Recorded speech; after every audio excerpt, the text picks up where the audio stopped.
প্রত্যেককে স্বাগত জানাই প্রথমেই, এবং আপনারা যারা এসে উপস্থিত হয়েছেন এবং যারা গণমাধ্যমের পর্দায় সোশ্যাল মিডিয়ায় দেখছেন তাদের প্রত্যেককে প্রণাম জানাই। দেখুন, আপনারা জানেন শেষ কয়েকদিন যাবৎ বাংলার মাটিতে একটা অশান্তির পূর্ব পরিকল্পিত ছক মোতাবিক ভারতীয় জনতা পার্টি এবং তাদের কিছু সঙ্গী সাথীরা বাংলাকে অশান্ত করার ক্রমাগত চেষ্টা চালিয়ে যাচ্ছে, এবং এই গোটা ঘটনাকে কেন্দ্র করে বাংলার বিভিন্ন প্রান্তকে অশান্ত করা থেকে শুরু করে এবং সেই অশান্তিতে রাজনৈতিক রুটি সেঁকার প্রচেষ্টা কোনো কিছুই ভারতীয় জনতা পার্টি বাদ রাখছে না। আপনারা ইতিমধ্যেই জানেন যে ভারতীয় জনতা পার্টির তরফ থেকে একের পর এক সোশ্যাল মিডিয়া পোস্ট এবং টুইট করা হচ্ছে, এবং তারপরে দেখা যাচ্ছে তারা সেগুলো মুছেও দিচ্ছেন। আপনারা ইতিমধ্যেই সুকান্ত মজুমদার ভারতীয় জনতা পার্টির রাজ্য বিজেপির সভাপতি, আপনারা জানেন তিনি এই ফেসবুক পোস্টটা করেছিলেন, এটা আপনারা প্রত্যেকে জানেন। এবং এই পোস্টটা শুধু সুকান্ত মজুমদার করেছিলেন তাই নয়, এই পোস্টটা পশ্চিমবঙ্গ বিজেপির অফিসিয়াল টুইটার হ্যান্ডেল থেকে পোস্ট হয়েছিল। এখানে সুকান্ত মজুমদার যা লিখেছেন, লিখে 9টা ছবি দেওয়া হয়েছে। সেই 9টা ছবির মধ্যে প্রথম ছবি গণেশ চতুর্থী, দ্বিতীয় সরস্বতী পুজো, তৃতীয় রামনবমী, হোলি, দিওয়ালি, দুর্গাপুজো, হনুমান জয়ন্তী, দশেরা, সংক্রান্তি। এই 9টা হিন্দু উৎসবের ছবি দিয়ে অশান্তির ছবি ট্যাগ করে বলা হচ্ছে যে ভারতীয় জনতা পার্টি এই বক্তব্য রাখতে চাইছে যে পশ্চিমবঙ্গে হিন্দু উৎসবগুলিতে এই জিনিস হয়। এই ঘটনা ঘটার পর যখন আমাদের তরফ থেকে, আমাদের আইটির তরফ থেকে, আমাদের ভলেন্টিয়াররা, আমরা যখন সোশ্যাল মিডিয়ার মাটি খুঁড়ে তথ্য বার করে আনলাম, আমরা দেখতে পেলাম যে এই প্রত্যেকটা ছবি যেগুলো বিজেপি ব্যবহার করেছে এবং বিজেপির রাজ্য সভাপতি স্বয়ং যে টুইটটি করেছেন, এই প্রত্যেকটা ছবি, তার মধ্যে একটাও বাংলার ছবি নয়। এই প্রত্যেকটা ছবি বাইরের রাজ্যের, এবং শুধু বাইরের রাজ্যেরই নয়, এই ছবিগুলোর মধ্যে প্রথম যে ছবিটা আপনারা দেখতে পাচ্ছেন সেটা সিএ প্রোটেস্টের ছবি 2019-20 সময়কার। দ্বিতীয় ছবিটা লখনৌয়ের এনআরসির প্রোটেস্টের। চতুর্থ ছবিটা জলন্ধরের, এবং এটা কিন্তু কোনো দাঙ্গার ছবি না। চতুর্থ যে ছবিটা দেখতে পাচ্ছেন, যেটাকে ওরা চালাচ্ছে হোলি বলে, সেই চতুর্থ ছবিটা হচ্ছে আসলে একটা আগুন লেগে গেছিল, সেই ফায়ার ব্রেকআউট করেছিল সেখানকার ছবি। পঞ্চম ছবিটা ম্যাঙ্গালোরের, সপ্তম ছবিটা হচ্ছে কর্ণাটকের, অষ্টম ছবিটা উত্তরপ্রদেশের, এবং লাস্ট ছবি, নবম ছবি, যেটাকে সংক্রান্তি বলে উল্লেখ করা হয়েছে, আর কোনো উৎসব খুঁজে পায়নি, সংক্রান্তি লিখে দিয়েছে, সেই সংক্রান্তির ছবিটা হচ্ছে আসলে আসামের এনআরসির ছবি। তাহলে যে কটা স্টেট বললাম, লখনৌ থেকে শুরু করে আসাম পর্যন্ত, প্রত্যেকটা স্টেট, অ্যাকচুয়ালি যে স্টেটের ছবিগুলো বিজেপি ব্যবহার করেছে, প্রত্যেকটা বিজেপি শাসিত রাজ্য।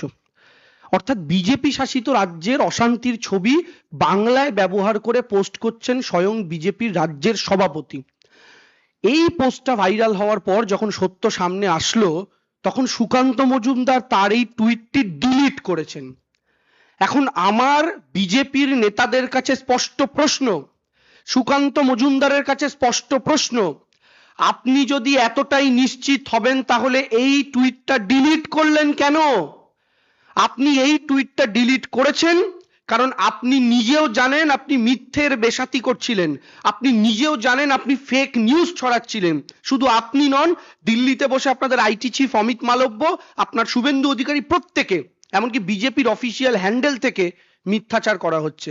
অর্থাৎ সুকান্ত মজুমদার টুইটটা ডিলিট করে প্রমাণ করলেন যে তারা মিথ্যাচার করছিলেন। কিন্তু এখনো কি বিজেপির কোনো নেতা এই মিথ্যাচারগুলোর জন্য ক্ষমা চেয়েছেন, ভুল স্বীকার করেছেন, একটা টুইট করেছেন যে আমি ফেক নিউজ পোস্ট করেছিলাম, আমার কাছে এসেছিল?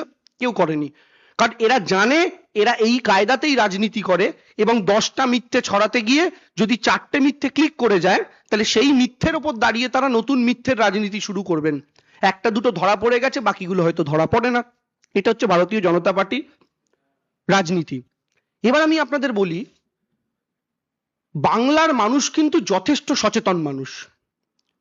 2-3 দিন আগে থেকে যখন এই অশান্তিগুলো পাকানোর চেষ্টা হলো, আপনারা প্রত্যেকে খেয়াল করে দেখুন, বাংলার যে 3-4টে জায়গাতে এই ঘটনা ঘটেছিল, প্রত্যেকটা ঘটনা প্রায় কয়েক ঘন্টার এদিক ওদিকে একই সময় একই প্যাটার্নে প্রত্যেকটা ঘটনা ঘটেছে, এবং ঘটনা চক্রে এই প্রত্যেকটা ঘটনার ভিডিও ঘটনা ঘটার পর মার্কেটে চলে এসছে। যেন কেউ ভিডিও ক্যামেরা নিয়ে রেডি ছিল, কেউ জানতো এরকম একটা ঘটনা ঘটবে, সেটা রেকর্ডিং হবে, এবং সেই ভিডিওগুলো যেগুলো ছড়ানো হচ্ছে তার মধ্যে কতগুলো সত্যি আমরা এখনো জানি না। আপনি যদি দেখেন প্রত্যেকটা সেম প্যাটার্নে। আচ্ছা আপনি বলুন তো, হুগলির কোনো একটা জায়গায়, মুর্শিদাবাদের সুতিতে, মুর্শিদাবাদ এর ধুলিয়ানে, কিংবা মুর্শিদাবাদের ফারাক্কাতে, মালদা মুর্শিদাবাদ বর্ডার, এই এতগুলো আলাদা আলাদা জায়গায় একই সময়ে একই প্যাটার্নে অশান্তি ছড়াচ্ছে। এটা যদি পূর্ব পরিকল্পিত না হয় তাহলে কি করে সম্ভব? এক নম্বর কথা। দু নম্বর কথা কি, আমাদের কাছে বর্ডার এলাকার আমাদের কর্মীদের কাছ থেকে খবর আসছে যে বিএসএফ এর একাংশের মদদে, আমরা কিন্তু একাংশ কথাটা উল্লেখ করছি, বিএসএফ এর একাংশের মদদে বিভিন্ন বহিরাগত সংগঠনকে, সংগঠনের বিভিন্ন সদস্যকে পশ্চিমবঙ্গে ঢোকানো হচ্ছে। হতে পারে তাদের মধ্যে জঙ্গি সংগঠনও থাকতে পারে, এবং সেটা ইন্টেনশনালি করা হচ্ছে। এবং ইতিমধ্যেই আপনারা জানেন সোশ্যাল মিডিয়াতে একটা মেসেজ ভাইরাল হয়েছে, যে মেসেজটা প্রত্যেকে, অনেকেই হয়তো সোশ্যাল মিডিয়াতে দেখেছেন, এর সত্যাসত্য সম্পর্কে আমরা জানি না, এর সম্পর্কিত আইডিয়া আমাদের কাছে নেই, কিন্তু আমাদের কাছেও এই মেসেজটা এসছে, আমরাও সোশ্যাল মিডিয়া থেকে পেয়েছি। আমি আপনাদেরকে এই প্রেস কনফারেন্সের পর সেই মেসেজটা যারা পাননি পাঠিয়ে দেব, তার বয়ান যদি পড়েন, সেই মেসেজের বক্তব্য যদি পড়েন, ভয়ঙ্কর এক চক্রান্তের দিকে আঙুল নির্দেশ করছে সেই মেসেজ, এবং সেই মেসেজের অনুযায়ী কিন্তু আপনি দেখেন যদি ঘটনাগুলো ঘটছে। এই যে কিছু জঙ্গি সংগঠনকে ঢুকিয়ে দেওয়া হচ্ছে, তার প্রমাণ কি? স্থানীয় এলাকার যারা সাধারণ মানুষ, তাদের সঙ্গে আমাদের নেতাকর্মীরা যখন গিয়ে কথা বলছেন, বা কিছু কিছু লোকাল সংবাদ মাধ্যম যখন তাদের সাথে কথা বলছেন, আমাদের কাছে সেগুলো যখন আসছে, আমরা দেখতে পাচ্ছি সেই সাধারণ মানুষ, সকল ধর্মের, হিন্দুও বলছেন মুসলমানও বলছেন, দুজনেই বলছেন যে যাদেরকে অশান্তি করে যেতে দেখলাম তাদেরকে আমরা কেউ এলাকাতেই কোনোদিন দেখিনি, যাদেরকে ঝামেলা করতে দেখলাম তাদেরকে আমরা কেউ চিনিও না। সেটা ওই এলাকার মুসলিম ব্যক্তিও বলছেন, হিন্দু ব্যক্তিও বলছেন, যারা কোনো রাজনীতি করেন না। তাহলে এরা কারা? এরা কোথা থেকে এলো? এবং বর্ডার এরিয়াগুলোই টার্গেট হচ্ছে কেন বেছে বেছে? কোথা থেকে এদেরকে ঢোকানো হচ্ছে? অশান্তি করেই বা এরা কোথায় চলে যাচ্ছে? এর দায়িত্ব কি কেন্দ্রীয় সরকারের নয়? এই দায়িত্ব কি স্বরাষ্ট্রমন্ত্রীর নয়? এই দায়িত্ব কি স্বরাষ্ট্রমন্ত্রীর অধীনস্থ বিএসএফ এর নয়? এবং আমি আপনাদেরকে একটা কথা বলি, এই যে গোটা ঘটনাটা, যে বহিরাগত গুন্ডা ঢোকানো হচ্ছে বর্ডার দিয়ে, বা হতে পারে অন্য কোনো স্টেট থেকে, আমাদের এই কথার একটা প্রচ্ছন্ন একই রকমের কথা আমরা বিজেপির মধ্যে থেকেই পেলাম। দিলীপ ঘোষ দাবি করলেন যে বাংলাদেশ থেকে জঙ্গিরা ঢুকছে, এটা দিলীপ ঘোষের দাবি। তাহলে আমরা যে কথাটা সন্দেহ প্রকাশ করছি, আমাদের কাছে গ্রাউন্ড থেকে যে ফিডব্যাক উঠে আসছে, সেই একই কথা দিলীপ ঘোষও বলছেন। তার মানে দিলীপ ঘোষের কাছেও খবর আছে বাংলাদেশ থেকে জঙ্গি ঢুকছে। তাহলে এই জঙ্গি ঢুকছে কার মদদে? বিএসএফ এর, যদি স্ট্রংলি বিএসএফ বর্ডার পাহারা দেয় তাহলে কি জঙ্গি ঢুকতে পারে? আর বাইরের রাজ্য থেকে জঙ্গি ঢুকে অশান্তি করে যাচ্ছে, এটা দেখার দায়িত্ব কোন সরকারের? পররাষ্ট্রনীতি কোন সরকারের? বিএসএফ কোন সরকারের অধীনে পড়ে? তাহলে আমরা যে কথাটা বলছি একই কথা আমরা দিলীপ ঘোষের মুখ থেকেও শুনতে পাচ্ছি। তৃতীয় কথা কি, মুর্শিদাবাদে অশান্তি করতে এসেছিলেন কিছু মানুষ, তারা ধরা পড়লেন। ধরা পড়ার পর তাদের ভোটার কার্ড যখন লোকাল মানুষ চেক করছেন, তখন তারা দেখতে পাচ্ছেন এরা পশ্চিমবঙ্গের বাসিন্দাই নন, এরা আবার এসছেন অন্য পাশের পড়শি রাজ্য থেকে, যাদের মুখের ভাষাও বাংলা নয়। তাহলে এরা কারা? কি উদ্দেশ্যে এরা আসছেন? একদিকে বর্ডার পেরিয়ে, আরেকদিকে পাশের স্টেট থেকে। কোন উদ্দেশ্যে এদেরকে ঢোকানো হচ্ছে এবং তাদেরকে দিয়ে কি কাজ করানো হচ্ছে? এই নির্দিষ্ট বিষয়গুলো কিন্তু আজকে সারফেসে চলে এসছে। আমাদের এই যে এই বিষয়ক আমরা যে বক্তব্য রাখছি, সেখানে যদি আপনারা দেখেন, কেন্দ্রীয় গোয়েন্দা সংস্থাও, একটি খবরের কাগজে সংবাদ মাধ্যমে আমরা দেখেছি যে কেন্দ্রীয় গোয়েন্দা সংস্থাও সন্দেহ প্রকাশ করছে যে পড়শি দেশ থেকেও কিছু ঢুকে থাকতে পারে। অর্থাৎ আমরা যে কথাটা বলছি, এটা বিজেপির মধ্যে থেকেও একই বক্তব্য আসছে, এবং সংবাদ মাধ্যমের খবর অনুযায়ী কেন্দ্রীয় গোয়েন্দা সংস্থার তরফ থেকেও সেরকমই সূত্র মারফত খবর সংবাদ মাধ্যম করছে। তো এই যে গোটা ব্যাপারটা সুন্দরভাবে প্ল্যানিং করে করা হলো, এর পেছনে উদ্দেশ্য কি? আপনারা যদি গোটাটা দেখেন, বাংলার নির্বাচন 1 বছর বাকি। এই নির্বাচনকে কেন্দ্র করে 1 বছর আগে থেকে তারা ধর্মীয় রাজনীতিকে তুঙ্গে নিয়ে যাওয়ার প্রস্তুতি অলরেডি নিচ্ছেন। এবং আপনি যদি দেখেন, পড়শি রাজ্যে যখন থেকে অশান্তি শুরু হয়েছে, তখন সেটাকে কেন্দ্র করে বাংলার মাটিতে উগ্র ধর্মীয় মেরুকরণের চেষ্টা ভারতীয় জনতা পার্টির তরফ থেকে সেই সময় থেকেই চলছে, গত আগস্ট মাস থেকে, নতুন কিছু নয়। এবং সেই ধর্মীয় লাইনে হাঁটতে হাঁটতে আজকে এই জায়গা পর্যন্ত নিয়ে যাওয়া হচ্ছে। এতে ভারতীয় জনতা পার্টির সঙ্গে মদতকারী শক্তি হিসাবে কিছু সংগঠনও কাজ করছে। প্রশাসন সেটা দেখছে, আমাদের কাজ নয়। প্রশাসনের কাছে আমাদেরও অনুরোধ থাকবে সবটা দেখা, এবং অলরেডি বাংলার একটা বড় অংশ সেটা সেখানে শান্তি বিরাজ করছে। কিন্তু আমি আপনাদের একটা তথ্য দিই, CSSS বলে একটি সংস্থা, তারা সমীক্ষা করেছে, এবং সেই সমীক্ষা করা হয়েছে ভারতবর্ষের বিভিন্ন রাজ্যগুলোর মধ্যে। CSSS এর ফুল ফর্ম হচ্ছে centre for study of society and secularism. তারা যে সমীক্ষা করছে, সেই সমীক্ষায় তারা বলছে 2024 সালে ভারতবর্ষে 59টি ধর্মীয় অশান্তির ঘটনা ঘটেছে। এই 59টি ধর্মীয় অশান্তির মধ্যে 49টি ঘটেছে বিজেপি এবং বিজেপি শাসিত রাজ্যে। অর্থাৎ 59টির মধ্যে 49টি বিজেপি শাসিত রাজ্যে বা বিজেপি জোট শাসিত রাজ্যে 2024-এ ধর্মীয় অশান্তি। এই তিনটে এই তালিকার মধ্যে প্রথম 3-এ কোন কোন রাজ্য রয়েছে?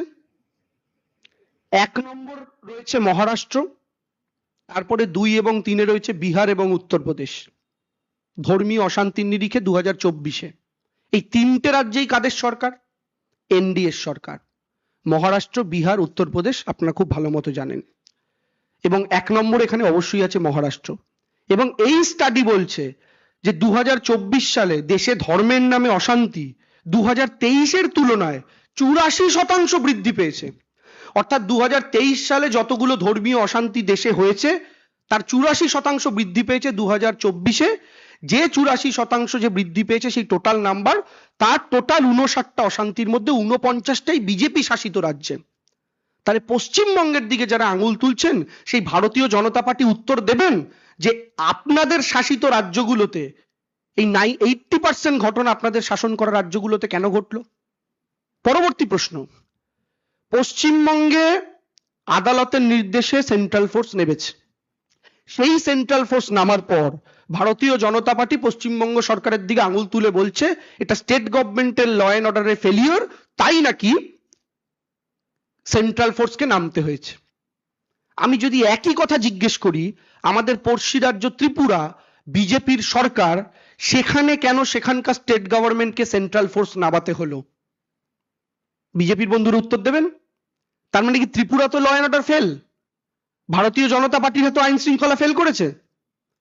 চতুর্থ প্রশ্ন, 2020 সাল এনআরসি সিএ আন্দোলন গোটা দেশ জুড়ে তখন তুঙ্গে।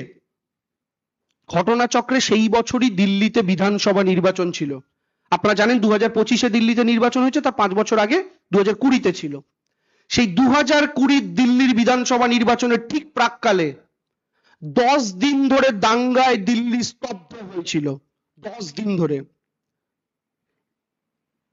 আমি যদি জিজ্ঞেস করি দিল্লির আইন শৃঙ্খলার দায়িত্ব কার? সেখানকার রাজ্য সরকারের, কেজরিওয়ালের ছিল না। দিল্লির আইন শৃঙ্খলার দায়িত্ব স্বরাষ্ট্রমন্ত্রী অমিত শাহের হাতে, কেন্দ্রীয় সরকারের হাতে। দিল্লি কিন্তু আর 5টা রাজ্যের মতো নয়। দিল্লি দেশের রাজধানী, দেশের প্রধানমন্ত্রীর ভবন, রাষ্ট্রপতির ভবন, লোকসভা, পার্লামেন্ট থেকে শুরু করে যাবতীয় সেক্রেটারিয়েট সব ওখানে। সেই দিল্লি 2020 সালে 10 দিন টানা জ্বলল।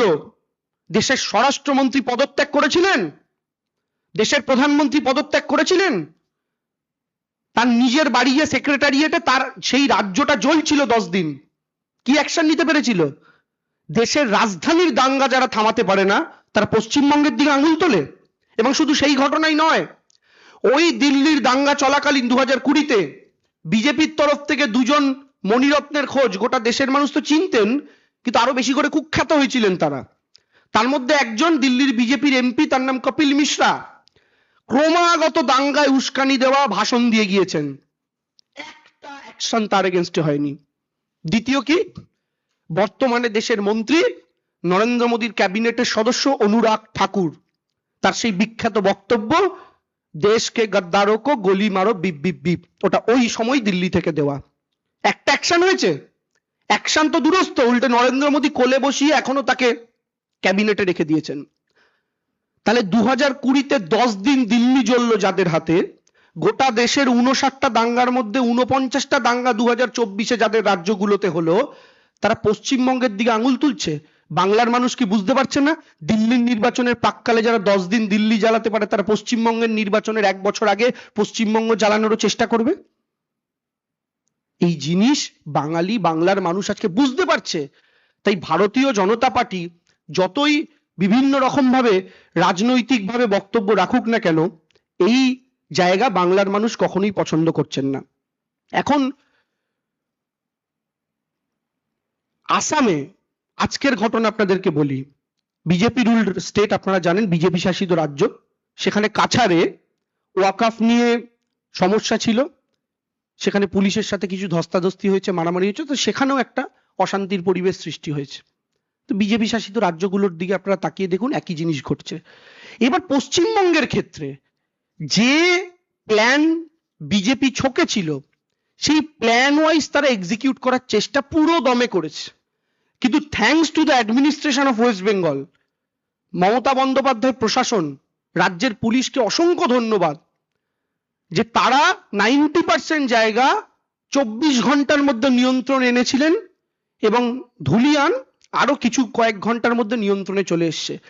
এখন প্রায় প্রত্যেকটি জায়গায় শান্তি বিরাজ করছে। কিন্তু আমাদের বক্তব্য হচ্ছে, ভারতীয় জনতা পার্টি এই মিথ্যা খবর ছড়িয়ে, বর্ডার দিয়ে লোক ঢুকিয়ে, বহিরাগত রাজ্য থেকে বহিরাগত গুন্ডাদের ঢুকিয়ে পরপর যে দাঙ্গায় উস্কানি দিচ্ছে, তার কারণ কি? শুধু পশ্চিমবঙ্গের ক্ষমতা দখলের জন্য আপনাদের কি পশ্চিমবঙ্গের মানুষের লাশ দরকার? সেই লাশের ওপর উঠে দাঁড়িয়ে আপনারা রাজনীতি করবেন?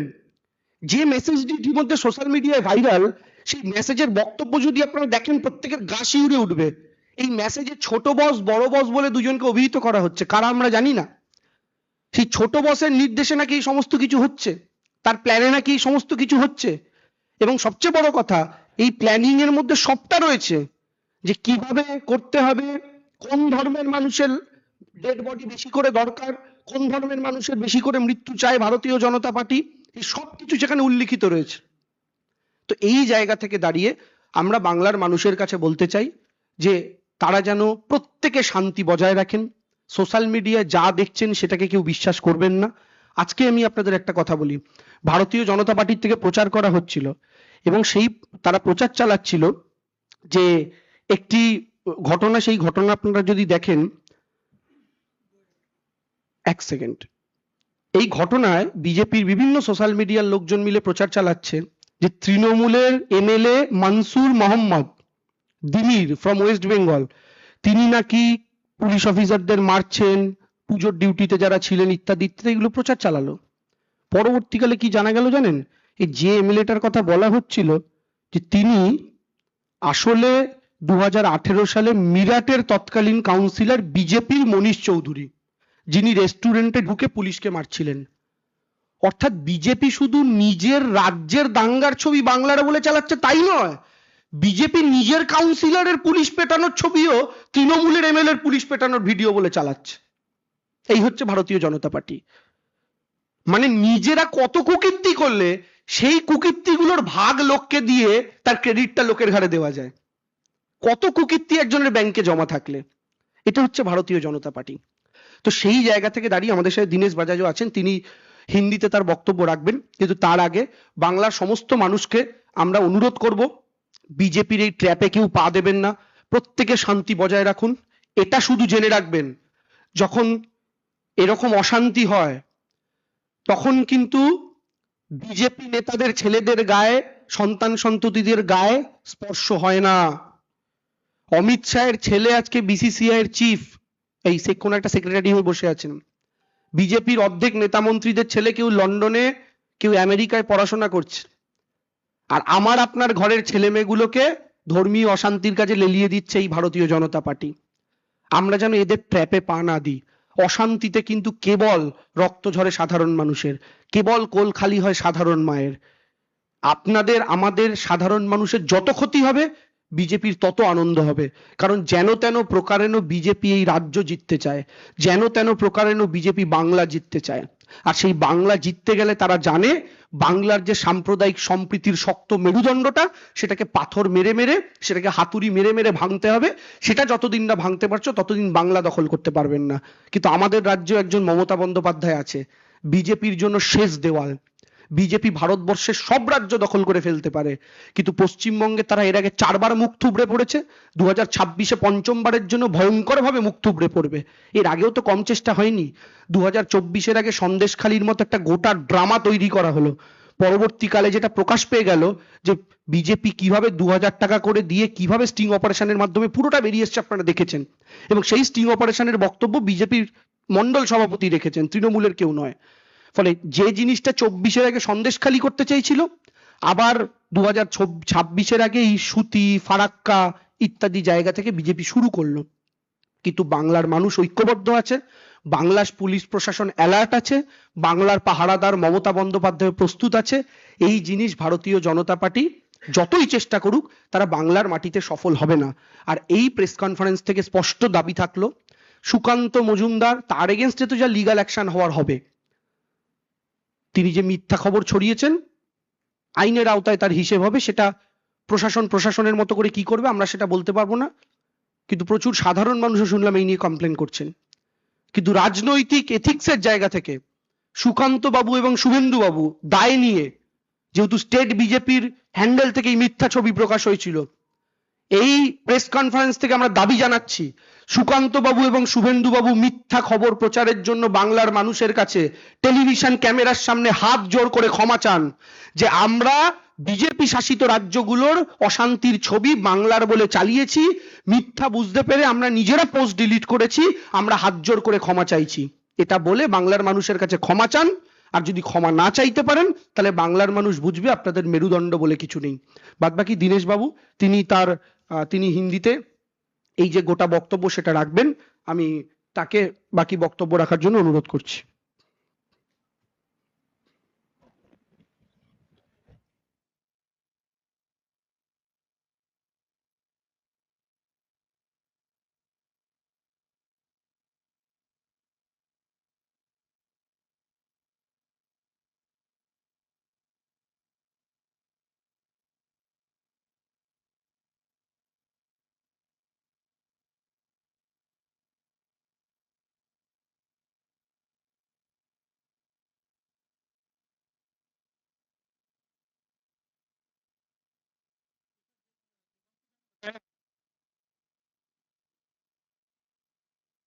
होना चाहिए होना चाहिए।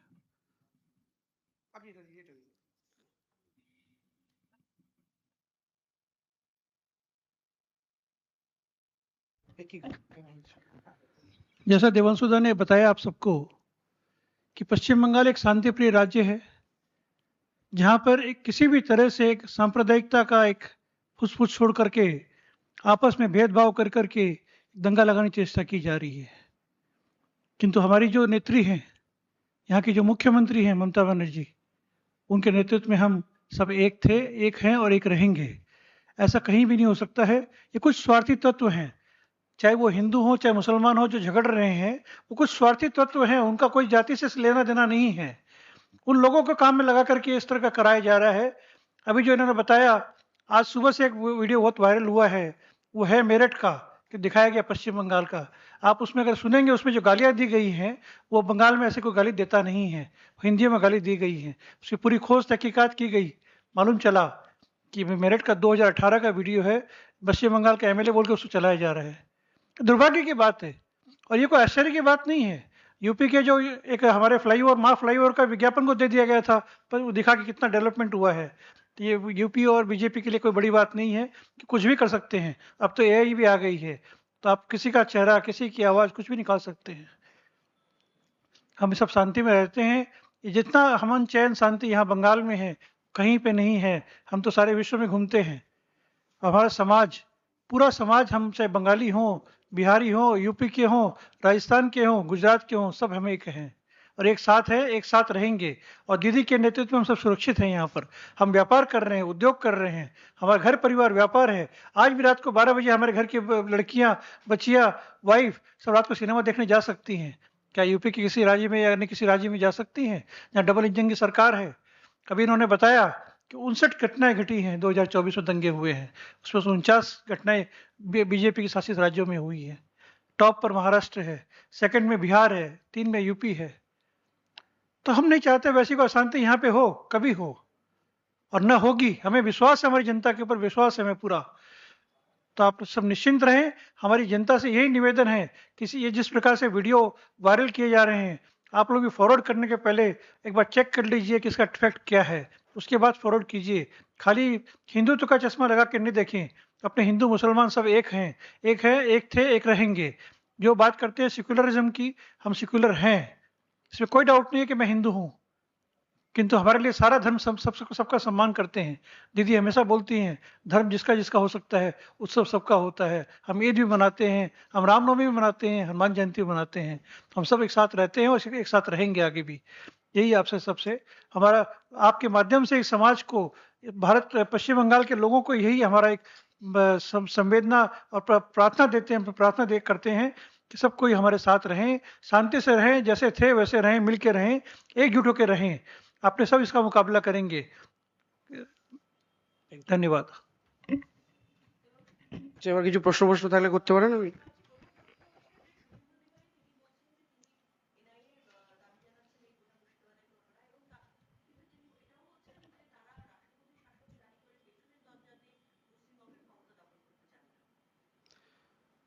দেখুন, চোরকে আপনি যদি বলেন, এখন চোর তো নিজের ভাইকেই বলবে আমার চুরির তদন্তটা সে করুক। এখন বিষয়টা হচ্ছে সবকটা এজেন্সি তো নিজেদের মধ্যে মিলেমিশে রয়েছে, কাদের দিয়ে কি তদন্ত করাবেন?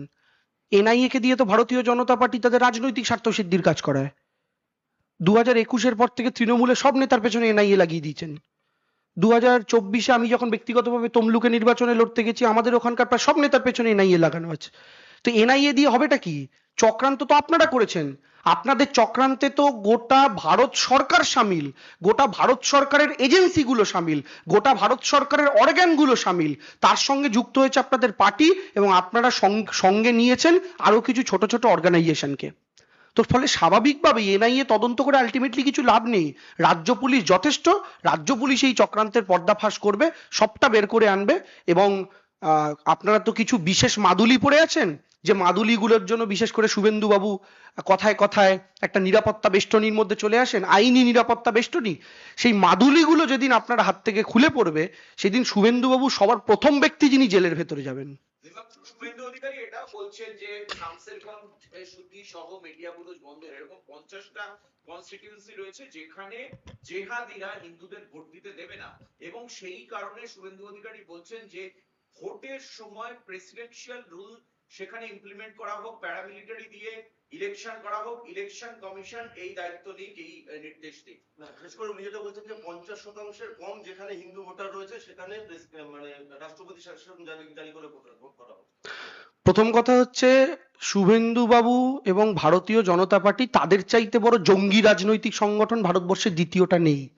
ফলে তারা আর অন্য কারোর দিকে আঙুল না তুললেও হবে। দ্বিতীয় কথা হচ্ছে, পশ্চিমবঙ্গে শেষ কয়েকটা বড় নির্বাচন সবকটা কেন্দ্রীয় বাহিনীর অধীনেই হয়েছে। 2021-এর বিধানসভা, 2024-এর লোকসভা। যেসব জায়গাতে হিন্দু জনসংখ্যা 50%-এর কম, সেই প্রত্যেকটা জায়গাতেই 85%-এর উপরে টোটাল ভোট পড়েছে, এবং সেইখানেও প্রত্যেকটা বুথে সেন্ট্রাল ফোর্স দিয়েই ইলেকশন হয়েছে, এবং সেই ইলেকশন হয়েই বিজেপি 18 থেকে কমে 12 হয়েছে। ফলে এই সমস্ত ধর্মীয় অ্যাঙ্গেল শুভেন্দুবাবু দেখাবেন না। 90%-এর ওপরে, প্রায় 85%-এর ওপরে হিন্দু থাকা ঝাড়গ্রাম বলুন, বাঁকুড়া বলুন, আপনার একের পর এক কনস্টিটিউয়েন্সি আপনি যদি দেখেন, 20-25% মানে প্রায় 75%-এর উপরে হিন্দু থাকা কনস্টিটিউয়েন্সি, আরামবাগ থেকে শুরু করে বর্ধমান, দুর্গাপুর থেকে শুরু করে একের পর এক জায়গা দেখুন না, যেগুলো বিজেপি জিতেছিল তার মধ্যে অধিকাংশ বিজেপি হেরেছে। কি করে হারলো? 80%-এর উপরে হিন্দু ডমিনেটেড সিট। বিজেপি যতই হিন্দু মুসলমানে ভাগ করার চেষ্টা করুক, এই বাংলা সেভাবে ভোট দেয় না। আর নাম্বার 3, আপনি যেটা বলছেন, ভারতীয় জনতা পার্টি পশ্চিমবঙ্গের মাটিতে একই কায়দায় রাজনীতি করার পরও কিন্তু দুটো ইলেকশন হেরেছে। আমাদের মেন বক্তব্যের জায়গাটা এটা। এবং যে সমস্ত জায়গাগুলো মিক্স পপুলেশন, সেই সমস্ত বহু জায়গা থেকেও বিজেপি হেরেছে। তার মধ্যে মালদার বহু জায়গা, মুর্শিদাবাদের বহু জায়গা, যেগুলোতে বিজেপি 2021-এ পর্যুদস্ত হয়েছে। ফলে অলরেডি প্যারামিলিটারি ফোর্স দিয়ে ভোট হয়েছে, আগামী দিনেও প্যারামিলিটারি ফোর্স দিয়ে অ্যাসেম্বলি লোকসভা ইলেকশন যদি হওয়ার হয় হবে।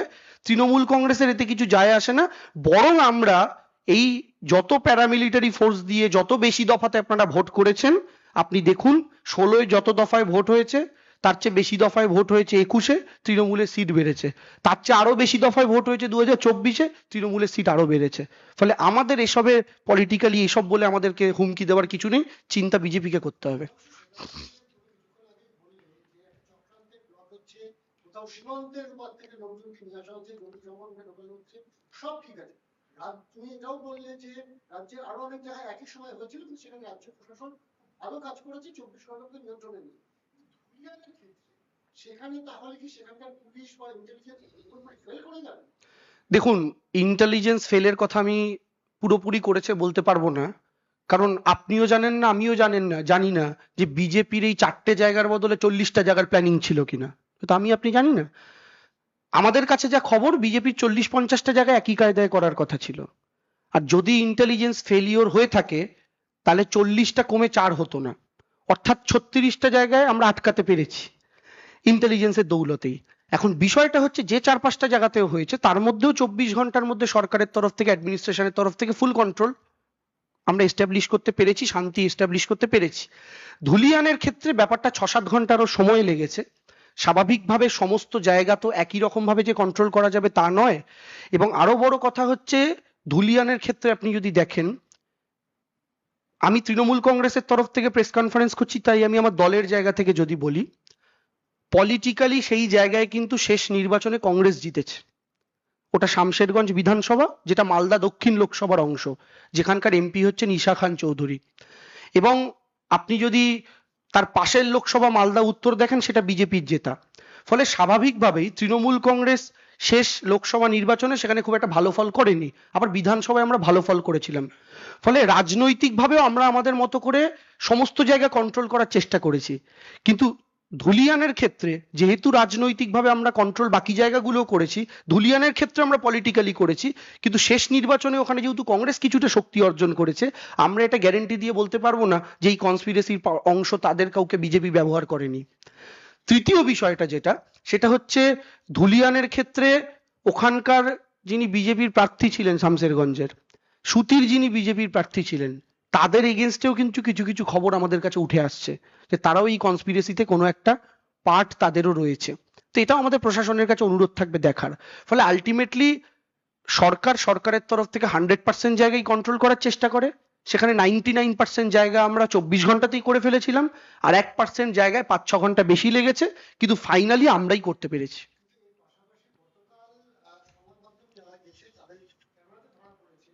শামশেরগঞ্জের বিধায়ক, তৃণমূল বিধায়ক, তার ভাই গোটা আন্দোলন সামনে থেকে লিড করেছে বলে স্থানীয়রা অভিযোগ করছে অন ক্যামেরা। দল কি ব্যবস্থা নেবে? দেখুন, প্রথম কথা হচ্ছে, ওয়াকফ আন্দোলন লিড করা আর অশান্তি করা দুটো এক জিনিস নয়। ওয়াকফ আন্দোলন বহু লোকই করেছেন। এখন একজন তৃণমূল বিধায়কের ভাই করছে না বিজেপি বিধায়কের মাসি করছে, মামা করছে, এইভাবে আত্মীয় স্বজন দিয়ে দেখতে গেলে তো পশ্চিমবঙ্গে সবাই সবার কোনো আত্মীয় বেরোবে। এইভাবে দেখে লাভ নেই। আপনারা দেখুন, ওয়াকফ কেন্দ্রিক এই যে আমাদের মন্ত্রী সিদ্দিকুল্লাহ চৌধুরী, তিনি তো ওয়াকফ বিলের এগেনস্টে সরাসরি তিনি নেতৃত্ব দিয়েছেন, তিনি প্রোগ্রাম করেছেন, রামলীলা ময়দানেও হয়েছে।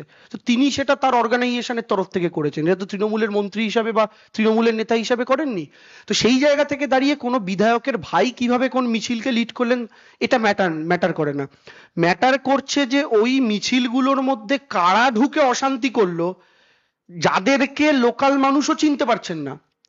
আমাদের কাছে সাধারণ মানুষের থেকে ফিডব্যাক আসছে, সাধারণ মানুষ বলছেন যারা অশান্তি করলো তাদেরকে আমরা এলাকায় দেখিনি।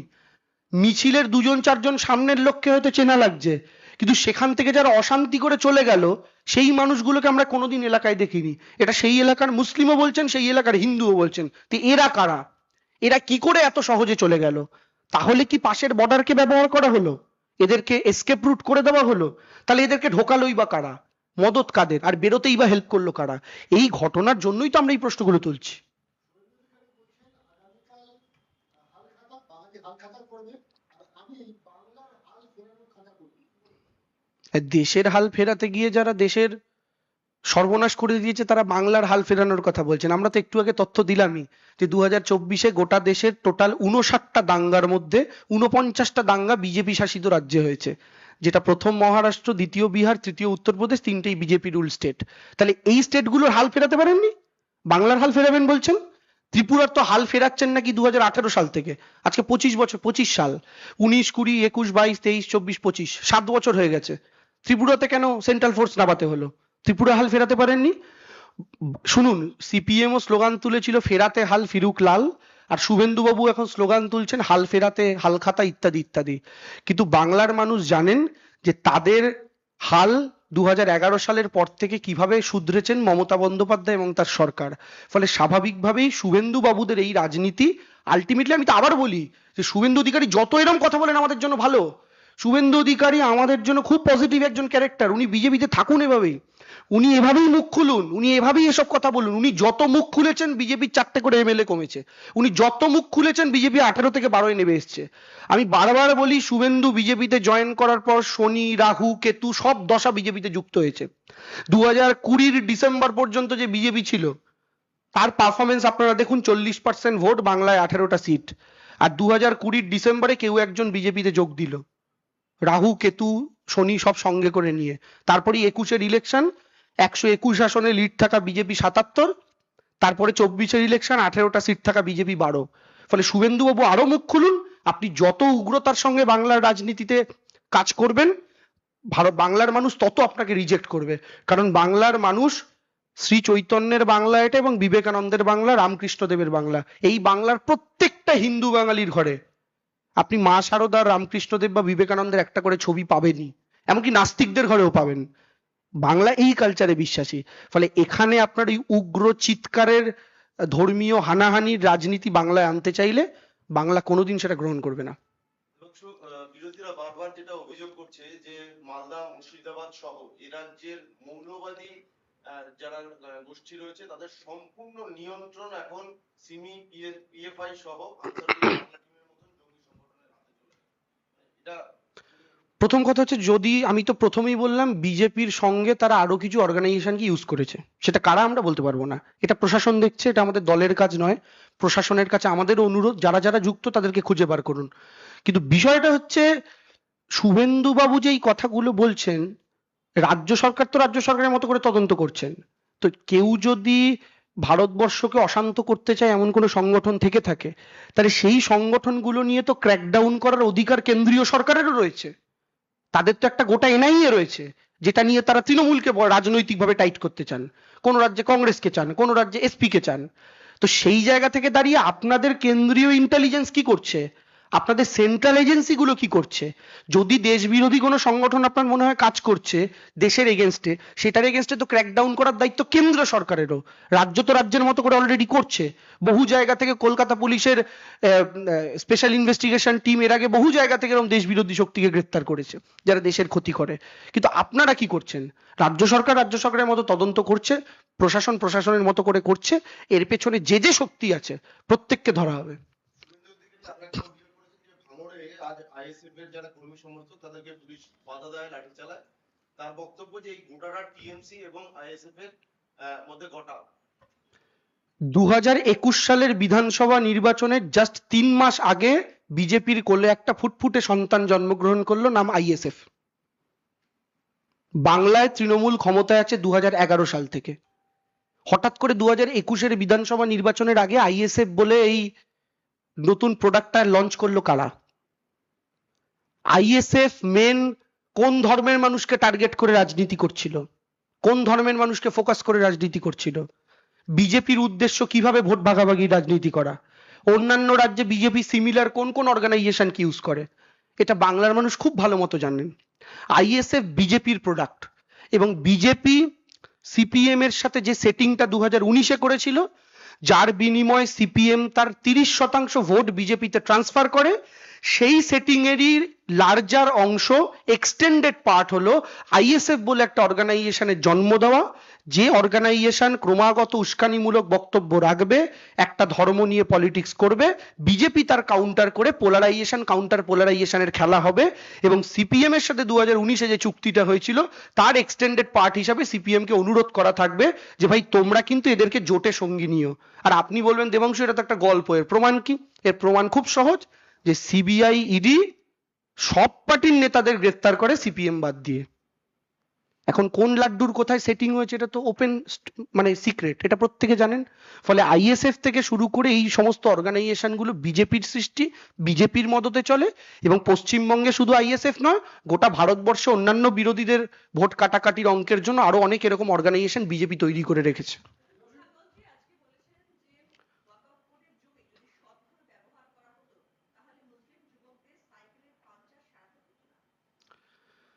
দেখুন, সাইকেলের পাংচার সারানোতেও এখন যদি আমাদের, কে বলেছেন এটা, সাইকেলের পাংচার সারানোর ক্ষেত্রেও যে ধর্ম আসতে পারে জীবনে প্রথম শুনছি। মানে সাইকেলের পাংচারও কোনো একটা ধর্মের লোকই সারায়, আর কেউ সারায় না। অদ্ভুত রাজনীতি, দেশের প্রধানমন্ত্রী এই সমস্ত কথা বলছেন। আমাদের দেশে প্রচুর গরিব মানুষ আছেন এবং বিজেপির দয়ায় যে গরিবের সংখ্যা দেশের মাটিতে দিন দিন বাড়ছে, গ্যাসের দাম বাড়িয়ে, ওষুধের দাম বাড়িয়ে, ব্যাংকের এটিএম এর ফাইন থেকে শুরু করে সবকিছু করে অর্থনীতির কোমর ভেঙে দেশের একটা বড় অংশকে গরিবের দিকে ঠেলে দেওয়া বিজেপি, তারা শুধু মুসলমান নয়, হিন্দু মুসলমান সবাইকে ভিখিরি বানিয়ে ছেড়েছে। ফলে সাইকেলের পাংচার শুধু কোনো একটা ধর্মের লোককে নয়, আগামী দিন ভারতবর্ষে সবাইকেই সাইকেলের পাংচারই সারাতে হবে। তো সেই জায়গা থেকে দাঁড়িয়ে দেশের প্রধানমন্ত্রী যদি এই কথা বলেন, এনআরসি আন্দোলনের সময় যিনি বলেছিলেন কাপড় দেখে আমি ধর্ম চিনে যাই, ওরা কারা, সেই প্রধানমন্ত্রী আজকে এই একই রকম বক্তব্য রাখছেন। দেশের মানুষ প্রধানমন্ত্রীর থেকে এরকম বক্তব্য এক্সপেক্ট করেন না। তিনি দেশের সবার প্রধানমন্ত্রী। বিজেপি নেতা হিসেবে তার একটা আইডিওলজি থাকতে পারে, কিন্তু দেশের প্রধানমন্ত্রী হয়ে তিনি এরকম ভাবে ভিকটিম করে কাউকে পলিটিক্স করবেন এবং নির্বাচনের আগেই এভাবে হিন্দু মুসলমান দেশের প্রধানমন্ত্রী করবেন, এটা সত্যি এক্সপেক্টেড নয়, কোনোভাবে মেনে নেওয়া যায় না।